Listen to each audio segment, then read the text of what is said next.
As-tu déjà été dans une situation où l'équilibre semble décalé, où c'est toujours toi qui tends la main, qui envoie ce premier message, tandis qu'elle reste silencieuse, comme si elle attendait la pluie dans le désert?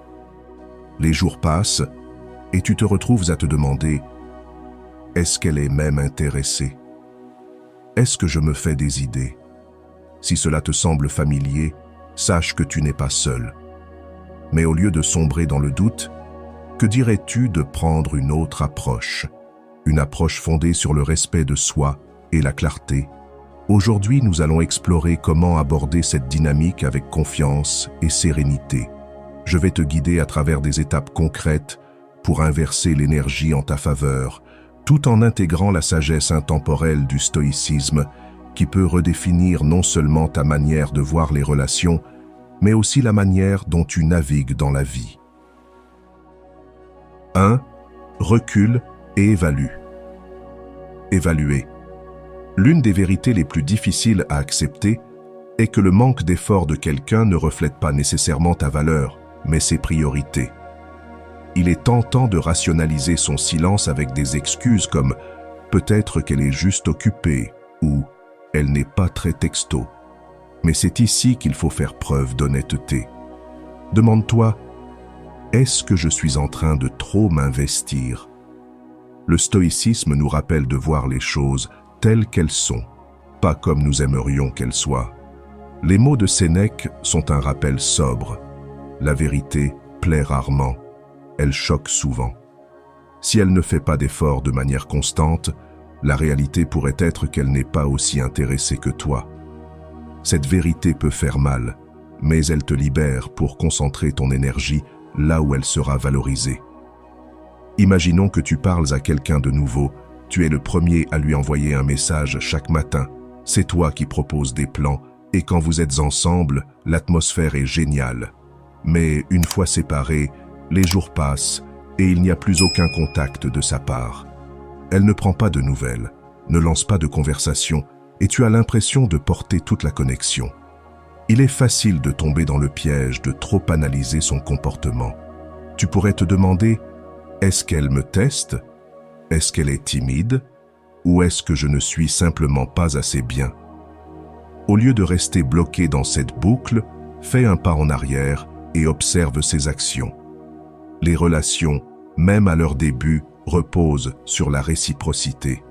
Si elle ne montre aucun effort, qu'est-ce que cela dit de son niveau d'intérêt ou de sa disponibilité émotionnelle?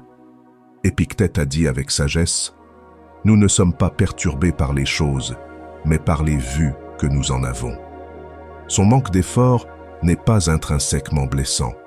Il devient blessant seulement quand tu l'interprètes comme un reflet de ta valeur. Change de perspective. Ce n'est pas que tu n'es pas assez, c'est que ses actions révèlent ses priorités.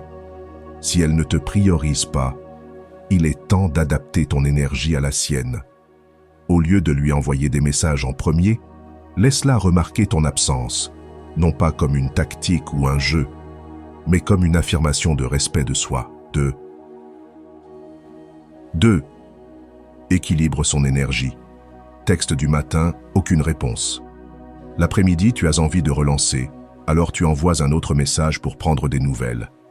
Elle répond brièvement, peut-être avec un mot ou un emoji, mais il n'y a aucun effort pour continuer la conversation. Frustré, tu essaies encore plus tard, espérant un résultat différent, mais rien ne change. Ce que tu fais ici, bien que de bonne intention, c'est essayer de compenser son manque d'effort. Tu pourrais penser qu'envoyer un autre message montre que tu tiens à elle, mais en réalité, cela donne souvent l'impression d'être dépendant ou envahissant. Et voici l'ironie. Plus tu poursuis, moins tu sembles attractif. Pourquoi?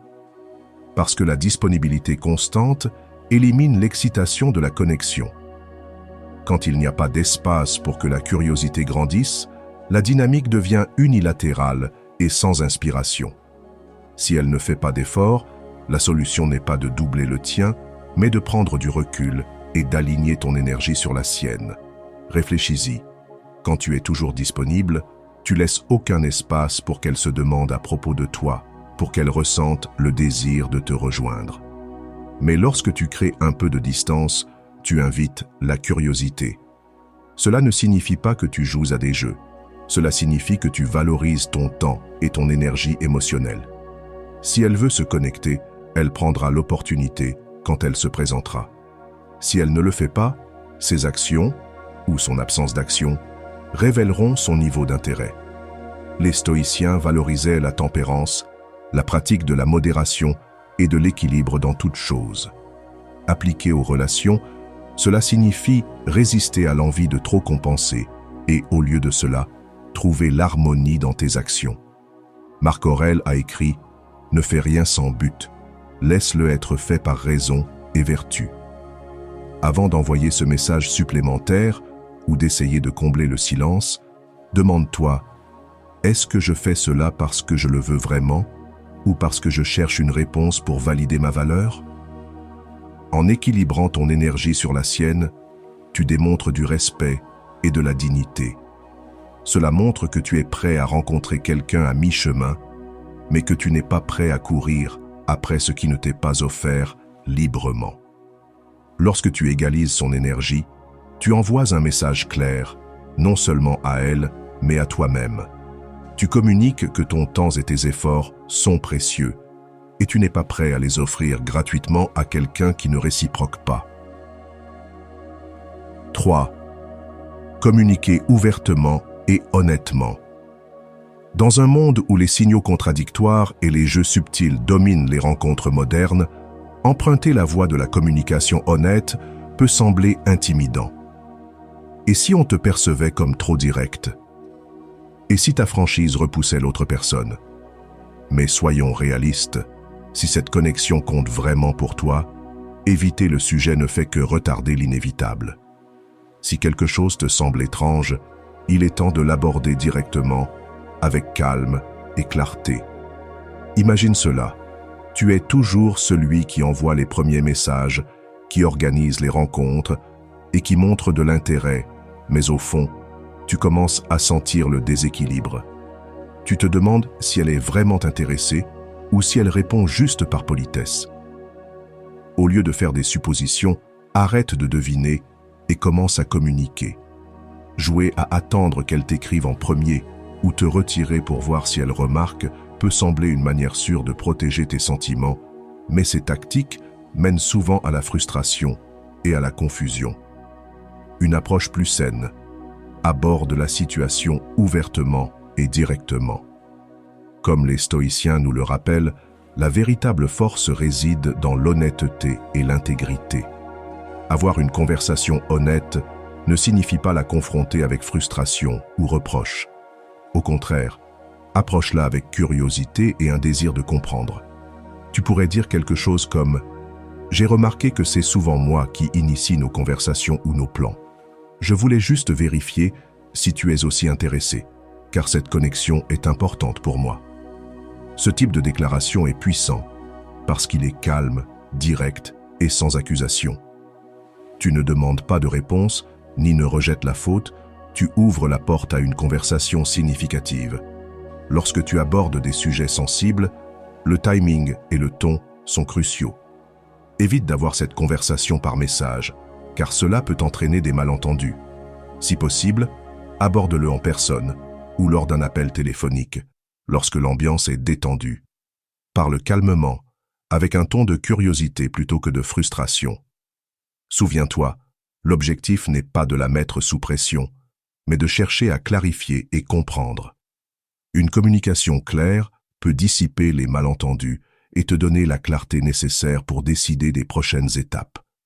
Peut-être qu'elle est sincèrement intéressée, mais qu'elle a hésité à cause de son incertitude quant à tes sentiments. Ou peut-être qu'elle n'est pas aussi investie et que son manque d'effort le reflète. Dans tous les cas, une conversation honnête donne à chacun la possibilité d'aligner ses intentions. 4. Créer un état d'esprit d'abondance. Il est facile de tomber dans un état d'esprit de pénurie lorsque tu te fixes sur une personne qui ne renvoie pas ton énergie. Chaque message non répondu, chaque appel ignoré ou chaque manque d'effort semble plus lourd lorsque tu as placé tout ton investissement émotionnel en une seule personne, Mais voici la vérité. Il existe un monde entier d'opportunités et de connexions qui t'attendent, si tu es prêt à t'ouvrir à elles. Lorsque tu mets toute ton attention sur une personne, ses actions ou l'absence de celle-ci peuvent te sembler accablantes. Chaque texte ignoré ou chaque effort non réciproqué te touche plus profondément parce que tu as inconsciemment lié ton sentiment d'accomplissement à ces réponses. Cet état d'esprit de pénurie rend difficile le détachement et la vision du tableau d'ensemble. Demande-toi, agis-je comme si cette personne était la seule capable de m'apporter du bonheur? Si la réponse est oui, il est temps de prendre du recul et de reconsidérer ta perspective. Les stoïciens nous rappellent d'accepter la réalité telle qu'elle est et non comme nous voudrions qu'elle soit. Si elle ne correspond pas à ton énergie, ce n'est pas un reflet de ta valeur, c'est simplement un signe que cette connexion pourrait ne pas s'aligner avec ton chemin. Et c'est bien ainsi, car la vie est pleine de possibilités. Un état d'esprit d'abondance signifie réaliser qu'un manque d'effort de la part d'une personne ne définit pas tes options. Il y a d'innombrables personnes qui pourraient t'apprécier et te valoriser pour ce que tu es. Mais pour les découvrir, tu dois élargir tes horizons. Commence par explorer de nouveaux environnements, rencontrer de nouvelles personnes et investir dans des activités qui te réjouissent. Ce n'est pas question de la remplacer, mais d'élargir ta perspective et de te rappeler l'immensité de la vie. Plus tu te concentres sur l'abondance, moins le manque d'effort de sa part te semblera être la fin du monde. Le principe stoïcien d'amor fati, aimer son destin, nous enseigne à accepter tous les résultats, même ceux qui semblent décevants au début. Si elle ne répond pas à ton effort, ce n'est pas un échec, c'est simplement la vie qui te guide vers quelque chose ou quelqu'un de mieux adapté à toi. Lorsque tu pratiques l'amor fati, tu apprends à voir chaque expérience comme nécessaire à ta croissance. Son manque d'intérêt n'est pas un rejet, c'est une redirection. C'est la manière dont la vie te dit de continuer à explorer et de rester ouvert aux nouvelles connexions. J'espère que ce message t'a été utile. Si tu as aimé la vidéo, je te serai reconnaissant de laisser un j'aime et de t'abonner. Si tu te retrouves sans mots, écris simplement « J'apprends » pour montrer que tu fais partie de la minorité qui a suivi la vidéo jusqu'à la fin. Merci beaucoup pour ton attention et à la prochaine.